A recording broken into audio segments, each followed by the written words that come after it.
Hello, Ramesh Dada Patil बोलताय का?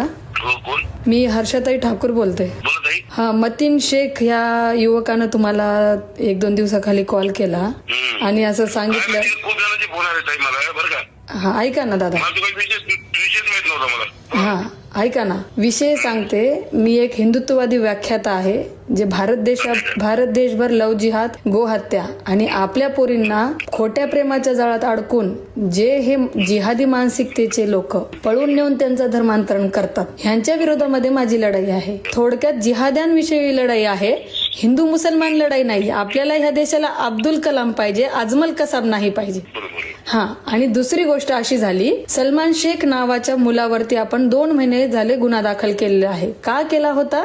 कारण की त्यानं 4 ते 5 मुलींना लव जिहादामध्ये फसून त्यांचे अश्लील व्हिडिओ, फोटो सोशल मीडियावर व्हायरल केले. त्याचा जाब विचार करता त्या सलमान शेखला त्याच्यावर FIR केल्यावर माझ्यावर त्यानं जीवघेणा हमला केला आणि त्याचे मित्र पाठवून जीवघेणा हमला केला नांदेडला आणि मला सरतनसे जुदा आणि जीवे मारण्याच्या धमक्या दिल्या. मी पण एक संभाजीनगरची चांगली जाणीमानी कार्यकर्ता आहे. जे आता हॉस्टेलचं जे विद्यादीपचं प्रकरण होतं ते मीच उघडकीस केलेलं होतं, जे छोट्या छोट्या मुलींवरती अत्याचार झाले तिथं.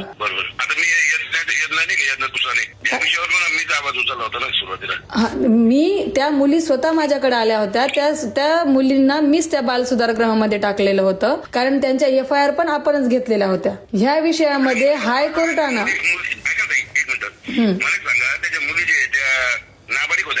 सगळ्या मुली नाबालिग होत्या.